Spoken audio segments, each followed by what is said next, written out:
Bonjour à tous les supporters lyonnais. On se retrouve 3 jours après la défaite dans le derby face à l'AS Saint-Étienne pour un nouveau talk show sur l'Olympique lyonnais. Et comme d'habitude, on retrouve notre correspondant à Lyon, Alexandre Corboz. Bonjour Alexandre. Alors déjà, comment tu vas? Bonjour Fab. Ça va, on essaye de faire aller malgré une semaine très compliquée pour les Lyonnais. On y Très, très reviendra compliquée. sur cette semaine compliquée. Mais avant d'évoquer cette semaine compliquée et le match à venir face à Rennes, on va d'abord revenir sur l'info de la semaine. On l'a appris lundi, au lendemain du derby. Laurent Prudhomme, le directeur général de l'OL, qui n'était pas à Saint-Étienne dimanche, pourrait être débarqué de son poste. Alexandre, tu peux nous en dire plus? Alors oui, ça fait déjà plusieurs semaines qu'il est en danger, Laurent Prudhomme, et c'est pas encore officiel. Il n'a pas encore été débarqué. Il se peut qu'il soit simplement placé à un poste moins exposé. Alors comme l'équipe l'a dit, le principal souci avec Laurent Prudhomme, c'est qu'il avait tendance à vouloir se mêler du sportif. Et on le sait, avec John Textor, ça fait pas bon ménage, parce que Santiago Cucci avait essayé, il a été débarqué au bout de quelques mois. Laurent Prudhomme commençait de plus en plus à se rapprocher, et c'est l'une des raisons principales qui a fait que. Alors, l'une des premières raisons, je vais citer quelques exemples concrets. Il y a eu l'interview Radio Scoop, où sa femme est chroniqueuse, donc c'était lié à la présence de sa femme. Et cette interview, il l'a fait la veille de Manchester, le match aller. Et elle a été jugée désastreuse au club. Parce qu'il avait dit qu'il télétravaillait le vendredi, qu'il adorait aller à la salle de sport avec les joueurs. En fait, il racontait son quotidien, mais en prenant le rôle du héros et en se mettant en lumière. Et à Lyon, on cherche quelqu'un de l'ombre pour ce poste. Dans l'idéal, John Textor cherchait son Thierry Sauvage, qui était l'acolyte de l'AS pendant 20 ans, qui est resté dans l'ombre.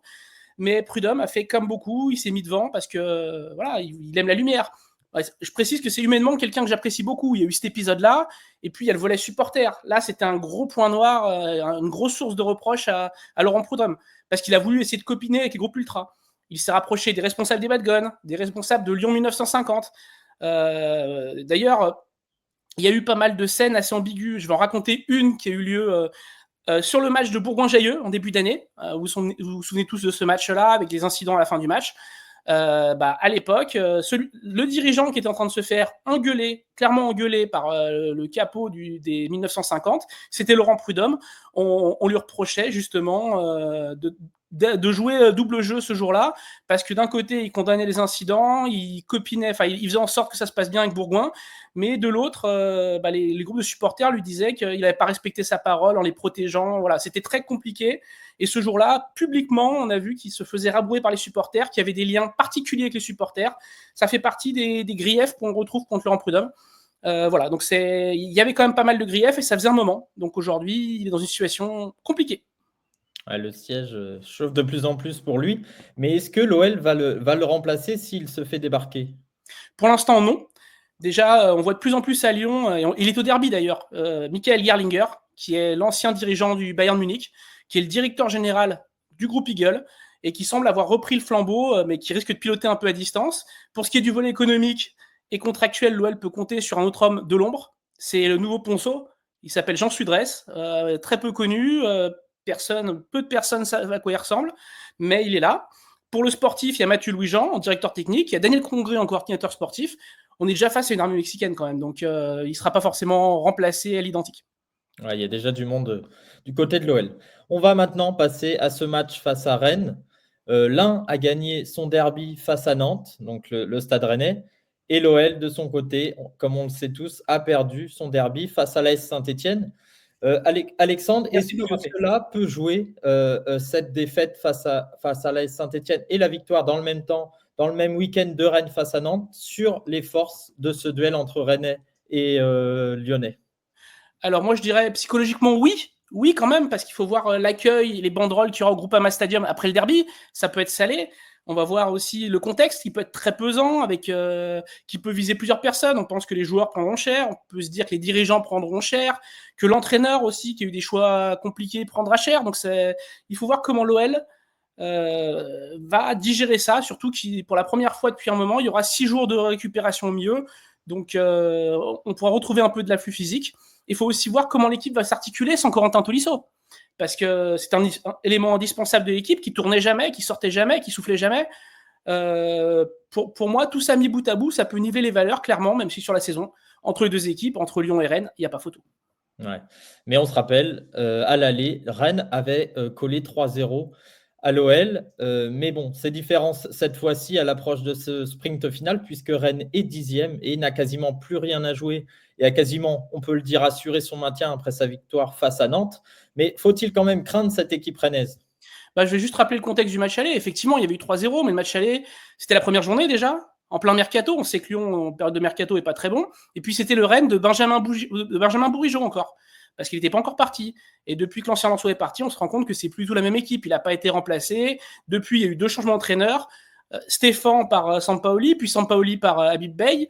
Les erreurs du mercato ont été corrigées, ont été partis sur un projet. Flo Maurice était parti, Frédéric Massara était arrivé, on était parti sur un projet d'internationalisation du Stade Rennais. Et ce projet a été un échec, il a été corrigé cet hiver. Donc, on peut le dire, il y a presque 2 saisons en une finalement, voire 3 saisons en une pour Rennes. Donc, c'est plus du tout le même contexte. Pour moi, le Rennes d'aujourd'hui, c'est pas fou. C'est pas fou, faut être réaliste. C'est solide, avec des jeunes très intéressants comme Jérémy Jacquet, Jaoui Cissé ou l'attaquant de 17 ans, la Kader Meïté, qui a marqué lors du derby. Mais voilà, c'est pas un Rennes pour moi que ce Lyon-là doit craindre en tout cas. Mais dans le contexte actuel, on va dire que oui quand même.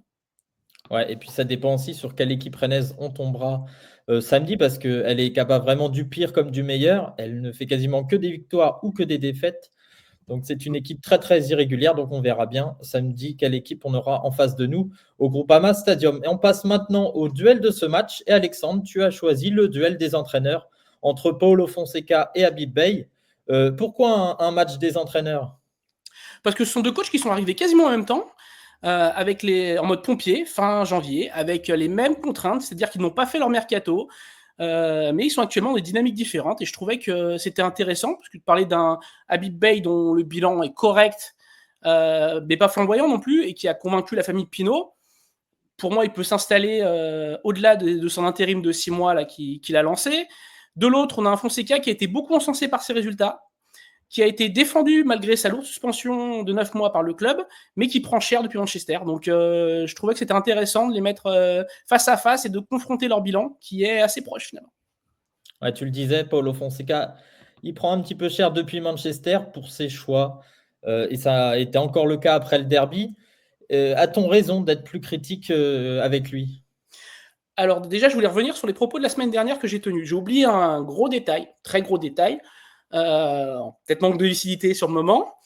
C'était le lendemain, j'étais fatigué, j'étais énervé, mais il a fait quand même une grosse erreur à Old Trafford. Sa grosse erreur, c'est le manque de respect à l'égard de Nemanja Matic, qui n'a pas joué une seule minute dans la double confrontation, alors qu'il aurait pu aider évidemment dans le temps additionnel. On me l'a reproché d'avoir pas avoir rappelé ça, et c'est vrai, manque de lucidité, j'ai oublié d'en parler.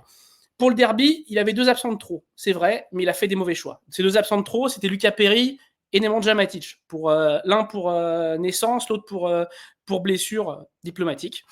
Et il a dû enchaîner avec un Verretou désastreux, remplacer Tolisso quand il s'est blessé par Akwaku, qui aura joué un quart d'heure avant l'entrée d'Almada. En fait, ce qu'on lui reproche, c'est d'avoir opté pour une tactique frileuse qui s'adapte à l'adversaire face au 17e de Ligue 1. C'est pas normal quand t'es Lyon de faire ça. Alors oui, il n'a pas le banc qu'avait Pierre Sage avant lui. Il peut pas faire jouer la même concurrence, mais voilà, ça fait quand même plusieurs red flags cette semaine pour Paulo Fonseca. Donc on a raison d'être critique envers lui aujourd'hui. En tout cas, de mon avis, c'est mérité et c'est légitime. Ouais, et on le sait tous, il est suspendu depuis son craquage face à Brest, donc il assiste depuis les tribunes au match de l'OL. Est-ce que son management depuis ces tribunes-là touche à ses limites là au jour d'aujourd'hui? Non, pour moi, c'est pas lié. Même si théoriquement c'est interdit, il a des moyens technologiques pour gérer. Et il le fait. À mon avis, hein. L'analyse vidéo porte une oreillette. À côté de Jean Massiel, il y a un adjoint qui porte une oreillette. Voilà. C'est un ressenti, hein, pas une information. Mais et c'est pas prouvable surtout. Donc voilà, mais j'ai quand même le sentiment qu'il a la main, que c'est quand même lui qui décide des choix. Et on ne me fera jamais croire qu'une causerie à la mi-temps peut changer la donne sur un match. Pas à la mi-temps, avant match, dans la préparation, mais à la mi-temps, c'est surtout des belles phrases, des belles images d'inside qu'on aime montrer aux supporters pour leur dire voyez comment ça se passe, voyez comment le destin d'un match peut changer. Mais en vrai, un coach, on le juge sur ses choix de départ, sa capacité à fédérer et ses changements. Et beaucoup de grandes équipes dans l'histoire ont été en autogestion. Donc non, je suis pas de ceux qui pensent que le management en tribune a ses limites. Je pense même que ça peut être l'avenir du foot. Donc je reste là-dessus. D'accord, c'est intéressant. Parce que moi, je suis quand même d'avis à ce qu'une bonne causerie de mi-temps puisse changer les choses. Mais bon, ça Hmm. aussi, c'est toujours Ouais, moi je trouve que l'éternel c'est débat. surfait. Je pense que c'est surfait, que les joueurs sont dans leur match en vrai, et que les mots de mi-temps servent pas. C'est ceux d'avant-match pour moi. Mais je comprends ta position. Mais là-dessus, on n'est pas d'accord. On aurait pu faire un débat là-dessus. Ouais, oui. Bon, on va évoquer un peu Rennes et Habib Beye. Que penses-tu de ses débuts au Stade Rennais, lui qui est venu remplacer Jorge Sampaoli? Bah, je pense que sans être génial, c'est très correct. Hein. Il a redressé Rennes qui était en danger pour le maintien à son arrivée. Lui et son adjoint, je prends son staff aussi, parce qu'Olivier Saragaglia, qui était l'ancien coach de Grenoble, c'est un très bon. Ils ont eu l'adhésion des Seko Fofana, des Brice Samba, qui sont les nouveaux cadres de cette équipe, et ça joue, mine de rien. Alors oui, c'est pas toujours dingue à regarder. Hein. Le dernier match, j'étais devant le derby, je me suis ennuyé ferme. Et je me souviens aussi d'un match remporté 1-0 sous les sifflets, je crois que c'était Angers, ou l'un des premiers matchs de Beye, sous les sifflets. Son bilan de points est pas loin d'être celui des clubs européens, mais dans un projet de sauvetage, on va dire que c'est pas mal. Voilà. Moi, je reste sur c'est pas mal, mais peut mieux faire. Quoi. Bon, sans Mais c'est un transition, coach on qui va peut amener passer Rennes en Europe. Oui. Sans transition, on va passer maintenant au débat de la semaine. Et on ne pouvait pas ne pas revenir sur la grosse faute polémique de Lucas Tassin sur Corentin Tolisso et du carton rouge injustement annulé pour l'attaquant des Verts après que François Le Texier ait consulté la vidéo et annulé donc le carton rouge de l'attaquant des Verts. Alexandre, je sais que tu en as déjà pas mal parlé hier dans ton space sur X 2h30, oui. sur cette faute de Lucas Tassin sur Corentin Tolisso. Donc, je vais plutôt te lancer sur la communication assez gentille, on va dire, de l'OL par rapport à ce scandale arbitral, on peut le dire. Qu'est-ce que tu en penses, toi, par rapport à ça? Bah, j'entends et je comprends les critiques sur le fait que ça n'est pas fait assez de bruit. Je parle pas sur la scène locale, parce que sur la scène locale et sur les sites spécialisés, on en a beaucoup entendu parler. Mais on n'entend pas des ministres comme sur certains matchs du PSG, de l'OM. Il n'y a pas eu un scandale national comme ça aurait pu être le cas pour l'histoire de la pièce, pour l'histoire pour cette faute. C'était plus feutré. Et pour moi, il y a plusieurs facteurs qui amènent ça, et c'est pas seulement que des fautes de communication de l'OL. Déjà, le match est terminé après la coupure à 23h23. Ça veut dire que John Textor et Mathieu Loujean sont venus parler à la presse largement après minuit. Les journaux ont des délais de bouclage, il faut savoir, minuit et demi, 1h du matin. Et c'est assez logique que dans aucun journal le lendemain, on ait eu les propos des dirigeants, tout simplement parce qu'ils sont arrivés après les heures de bouclage. Donc ça, c'est pour le papier. En radio, le son de John Textor, qui est passé un moment, sans traducteur à côté, c'est difficile à utiliser. L'OL a voulu l'amener en salle de presse avec traducteur, pour justement que ça soit, il y ait un max de reprises. Mais c'est la SSE qui a tout fait pour qu'il ne s'exprime pas en conférence de presse, mais qu'il aille en zone mixte avec les micros, voilà, dans des conditions plus compliquées, parce qu'on était quand même 150 journalistes accrédités dans un espace de même pas 5 mètres carrés. Donc ça donne un petit peu la difficulté d'avoir de belles images, de bons sons. Donc les radios ont déclaré forfait sur Textor quasiment. Pareil pour les télés. Voilà, finalement, tu as avec les sites internet et les réseaux pour faire le job. Donc c'est un peu compliqué. Et enfin, je dirais que Mathieu Loujean a fait le boulot. Il a fait une passe après le match sur le carton rouge de Stassin. Alors on aime ou on n'aime pas sa communication, mais il l'a fait. Il a refait un tour 2 jours plus tard à l'équipe pour se plaindre d'être convoqué par la commission de discipline. Voilà, il a fait le job. Maintenant, l'impact médiatique du directeur technique de l'OL, il est faible, il faut reconnaître. Idem pour Georges Massiel. Il n'a pas non plus le radar Fonseca, donc compliqué de faire mieux pour moi. Ouais. Mais est-ce que tu ne penses pas que l'OL aurait dû faire un peu plus de preuve de roublardise, notamment au sujet de l'arrêt tout simplement du match après le jet de pièces sur l'arbitre de touche? Pour moi, oui. Qu'est-ce que l'OL pouvait faire réellement voilà, moi, je pense qu'ils auraient dû appuyer un peu, mais voilà, l'épisode, c'est l'arbitre assistant qui est touché au final. Donc l'OL n'a pas son mot à dire. Peut-être que les huiles lyonnaises, parce qu'il y avait tous les dirigeants, auraient dû descendre, mettre un peu plus la pression, voilà. Mais ils n'étaient pas conviés à la fameuse réunion de crise. Donc l'OL, on leur dit vous jouez ou vous jouez pas. Eux, ils n'ont pas trop la main là-dessus. Moi, ce qui m'a plus dérangé, c'est ce qu'a dit Mathieu Louis-Jean. C'est quand il dit que les Lyonnais ont été pris pour cible, ont reçu des pièces. Et dans ces cas-là, il faut faire comme Payet, faut tomber, s'écrouler, en rajouter, faire venir le médecin, faire constater ça. Pendant l'échauffement, s'il y a eu ça, si effectivement il y a eu cet épisode-là, il aurait peut-être fallu mettre un peu plus de pression pour créer un autre climat, voilà. Mais visiblement, à l'OL, on voulait pas faire cinéma ni détériorer davantage les relations avec la LFP, ce qui peut s'entendre. L'OL a été fair play par Roulard, simplement. Ouais, c'est tout à leur honneur, après tout. On passe maintenant à la phrase de la semaine et elle est signée John Textor qui a dit que la semaine dernière était tout simplement la semaine la plus douloureuse depuis son arrivée à Lyon. Alexandre, je te laisse revenir sur cette déclaration et je te pose la question, est-ce que l'OL peut réellement se remettre de cette double claque? Alors déjà, il a dit ça, mais il avait quand même pour lui retirer sa bonne humeur, voilà, c'est compliqué. Il a quand même souri quand il a dit une phrase à côté. Il n'était pas non plus complètement abattu, hein. Donc oui, c'était beaucoup de com. En tout cas, moi je pense que l'OL n'a pas le choix parce que la double claque prise cette semaine a placé son club dans une situation inconfortable. Rennes, ça représente le match, la dernière chance pour accrocher le podium à la fin, clairement. Donc il ne faudra pas se rater. Est-ce que l'OL a la capacité de se remettre? Franchement, je l'ignore. Car pour moi, Geoffroy Guichard, ce n'est pas un souci physique. Je le dis clairement, c'est pas l'enchaînement des matchs, c'était essentiellement mental que ça a été compliqué. Et voilà. Mais comme souvent, l'OL a mieux fini face à son adversaire, mais voilà, il n'y avait pas le mental guerrier pour s'accrocher, arracher le nul, voilà, qui aurait été à moindre mal. Tout simplement, je pense que c'est ça. Il va falloir se remobiliser au niveau du mental, surtout. Ouais, on va maintenant évoquer le cas Daniel Congré. L'OL a fait venir l'ancien Toulousain en coordinateur sportif pour soi-disant ses habilités de préparateur mental, comme tu le disais. Et certains supporters parlent d'un emploi fictif pour Daniel Congré. Qu'en est-il, selon toi, Alexandre? Ah bah, effectivement, comme beaucoup, je m'interroge sur le rôle de Daniel Congré, hein. En interne, on vante sa gentillesse, sa dévotion, ses qualités humaines. Il est présent dans l'ombre. Ok. Mais est-ce qu'il arrive en revanche à toucher les joueurs dans ses mots? Ça, honnêtement, je ne sais pas.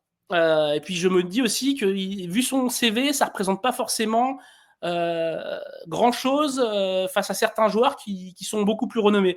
Par exemple, pour le cas Matic, que Paulo Fonseca a sans doute démotivé avec sa gestion de Manchester, ce serait Daniel Congré de faire le Lyon. Mais est-ce qu'un ancien joueur de Toulouse, Montpellier ou Dijon peut donner conseil à un daron, entre guillemets, qui a fait Benfica, Chelsea, Manchester et l'AS Rome? C'est presque à lui de se taire et d'écouter, quoi. Donc, je doute pas du caractère très empathique de Daniel Congré, mais voilà, c'est peut-être un petit peu light. Ouais. On va maintenant passer au point médical du côté de l'OL avant ce match face à Rennes. On va commencer par Corentin Tolisso. Tu le disais, il va être blessé pendant quelques semaines. C'est une entorse du genou finalement pour le milieu de terrain lyonnais qui évite le pire, qui évite les ligaments croisés. Donc on pourrait le revoir d'ici la fin de la saison. Son retour est espéré pour le choc face à Monaco dans 2 journées. Donc on espère le revoir d'ici la fin de saison. Il y a aussi, on le sait tous, Ernest Nouama qui est out jusqu'à la fin de la saison. Et il y a aussi une incertitude avant ce match face à Rennes, c'est Enzo Molébé qui reste incertain. On va maintenant évoquer, et tu en parlais tout à l'heure, le cas Nemanja Matic, absent à Saint-Etienne suite à un souci à la hanche. Il devrait normalement être là. Paulo Fonseca nous a dit qu'il s'était blessé au lendemain du match face à Manchester, mais ça ressemble vraiment à une blessure diplomatique. Les derniers échos faisant état d'un Nemanja Matic vraiment énervé de n'avoir tout simplement joué aucune minute face à Manchester United et qu'il écouterait un peu plus son corps, d'où cette blessure un peu fictive à la hanche. Donc on espère que Paulo Fonseca ne nous a pas plombé Nemanja Matic pour la fin de saison et qu'il sera de la partie samedi contre Rennes. Donc voilà pour le point médical. On va pouvoir maintenant passer à la compo probable des Lyonnais pour cette rencontre face au Stade Rennais. Une compo probable que vous découvrez là sur notre visuel. Alexandre, est-ce que tu as des incertitudes par rapport à tes choix? Deux. Matic, forcément. Tu viens d'en parler. Il jouera que s'il est en état mental de jouer, tout simplement. Et l'autre incertitude pour moi, c'est le choix de l'avant-centre. Parce que sur les derniers matchs, entre Lacazette et Mikotadze, c'est difficile de choisir parce qu'ils alternent le bon et le moins bon.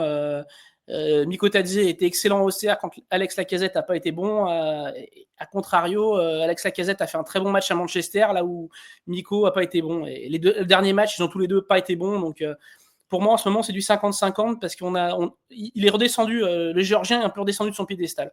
Tout simplement, voilà, il est un peu moins fringant. Voilà, j'espère juste que les tensions qu'on prête entre les deux hommes ne sont pas avérées. Mais ça, je n'ai pas d'infos, donc je ne demande pas. En défense, Moussa Niakhaté est pas mal critiqué depuis notamment le match à Manchester où il était au duel avec Harry Maguire. Est-ce qu'il faut insister avec lui en titulaire en défense centrale, Alexandre? C'est difficile à répondre à cette question parce que il a été vraiment très mauvais sur le dernier match, faut le dire. Il est fautif sur 2 buts, notamment où il doit sauter, il doit aller de la tête. On l'attend sur l'impact physique, il n'est pas là. On l'attend sur les gros matchs, il n'est pas là. Tous les supporters se rappellent de son prix, 32 millions d'euros quand même, c'est colossal pour un défenseur central de ce niveau. Maintenant, Paulo Fonseca est régent patron de sa défense, donc c'est compliqué à lui de se déjuger. Par ailleurs, dans l'attitude, il faut reconnaître que c'est un des irréprochables, quoi. C'est vraiment quelqu'un de très écouté, qui fait l'unanimité dans le vestiaire. Le problème de sa présence dans le 11, c'est que ça condamne Luigi Kaletacar à jouer à axe droit quand il peut jouer, et que le Croate est meilleur axe gauche, tout simplement. Mais bon, en termes d'attitude, on ne peut pas non plus dire on remplace Niakhaté par Kaletacar parce que tu as besoin d'un leader défensif, et le Croate, c'est quelqu'un de renfermé, de taiseux, qui peut prendre le lead, comme peut prendre Niakhaté. Donc, pour moi, on est encore parti avec Niakhaté. Ouais. Après, il y a aussi, ils ont été plutôt bons ensemble à Auxerre. Donc, après, Mata, on ne peut pas trop l'enlever du 11, à part si on le décale à droite. Il est au bout du rouleau, Mata, physiquement, quand même. Ouais. Mais il a pu souffler cette semaine, donc on peut espérer qu'il soit bien pour Rennes. Ouais. Et selon toi, avec le retour de Malik Fofana et l'incertitude concernant Corentin Tolisso, est-ce que ce 11 doit terminer la saison? À peu de choses près, oui, tu l'as dit, l'incertitude de Corentin Tolisso. Pour moi, sur les 2 derniers matchs, il peut peut-être prendre la place de Matic, mais pour moi, ça doit être ce 11-là. Tu dois préparer la saison prochaine déjà, donc faut garder Miko Tadze devant, tout simplement, parce qu'Alex, il va partir. Il faut le faire rentrer. C'est malheureux, mais c'est comme ça. Avec un match par semaine, il ne faut plus calculer. Le turnover n'a plus cours. Donc voilà, pour moi, sauf pour les joueurs blessés. Donc oui, on continue comme ça maintenant, je pense. On va maintenant passer sur le classement. On va jeter un œil sur le classement alors que la fin de saison se rapproche de plus en plus. Il ne reste plus que 4 journées. Et après sa défaite à Saint-Étienne, l'OL s'est vraiment tiré une balle dans le pied, passant de la 4e à la 6e place.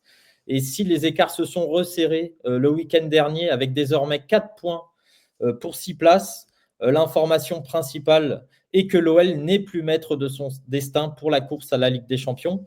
Même s'ils font un 12 sur 12 et 4 victoires sur 4 matchs, l'OL peut finir 6e malgré tout, à égalité avec Monaco et 1 point derrière Marseille.